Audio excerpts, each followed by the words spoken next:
This is the pistachio with Katayfi. So, ito ginawa ko noong March 11. Okay? So, i-check natin kung crunchy pa rin yung ating ginawa. So, it's a combination of pistachio paste with toasted Katayfi. So, ito yung Katayfi. So, it's different from miswa. So, check natin kung crispy pa yung texture niya or crunchy.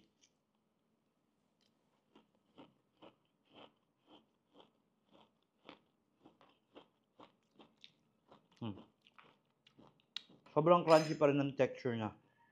Okay? Knowing na ginawa ko siya noong March 11. So now, paano ba nangyayari na nagiging sagi yung texture ng Katayfi nyo? Okay. So we have to understand, if you're going to cook, bake, yung Katayfi, you have to make sure na i-roast natin siya until dark golden brown para at least mabawasan or males yung moisture nung ating Katayfi pastry. And then, you have also to use pure butter, like for example this one, because it's going to rely yung flavor ng Katayfi natin dun sa butter na ginamit nyo. Pwede kayong gumamit ng brown butter or pure butter. Okay? Para mas masarap siya. Another thing, you have also to read the labels. Okay? You have to understand the labels ng mga products na ginagamit natin. So, this is the pure pistachio paste. Purong pistachio paste to.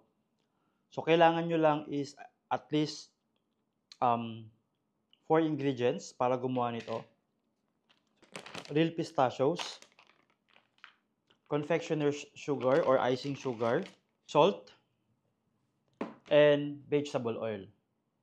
Yun yung ingredients na kailangan natin. 4. Okay? So, dahil wala tayong water, nagiging crispy yung ating Katayfi at hindi siya nagsasag kahit ilagay mo siya sa ref ng up to, sabihin natin, this one, pang third day niya na ngayon, 12, 13, 14, yes, pang third day niya na. So, if I'm going to keep it in the freezer, and then ilalagay ko sa chiller, it's going to be crispy pa rin. Okay? So, bakit nga ba nagsasag yung ating Katayfi? Mixture with pistachio paste. Bakit nagiging sagi yung pistachio and Katayfi nyo? It's because yung ginagamit nyo is may water content yung pistachio paste. Like for example, this one, I bought this one. This one is a pistachio pastry paste. So if you're going to read the label, ito yung mga ingredients niya. Glucose syrup, water, sugar, pistachio paste at 3%, flavoring pistachio, colorant, caramel, etc. So technically, meron tong water content. If you're going to mix this one, okay, with the Katayfi, magsasag yun. Okay? There's also another brand na nagsasell ng pistachio paste or flavoring na may water content. Please do not use that because it's going to end up sagi yung Katayfi nyo. So always make sure to use only the real pistachio paste na walang water content. And if you're going to mix that with Katayfi, it's going to be crunchy after some time pa. And then if you're going to use the pistachio with Katayfi sa mga cakes nyo, make sure lang din na hindi nyo lalagyan ng simple syrup yung ibabaw ng cake because tendencies nun, kapag naglagay kayo dun sa may pinaka-sponge, pwedeng mag-ooze out yung water and mahalo dun sa ating pistachio with Katayfi. So, yun yung mga reasons kung bakit nagiging sagi yung Katayfi nyo. So, again, always make sure to read the labels. For this pistachio pastry paste and other flavoring, pwede nyo siyang gamitin i-mix sa whipped cream, pwede nyo siyang ihalo sa buttercream, pwede nyo siyang ihalo sa mga sponge cake.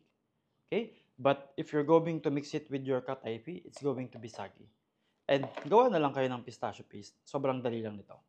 Meron akong video. So browse nyo lang doon sa page ko. Lang. Thank you.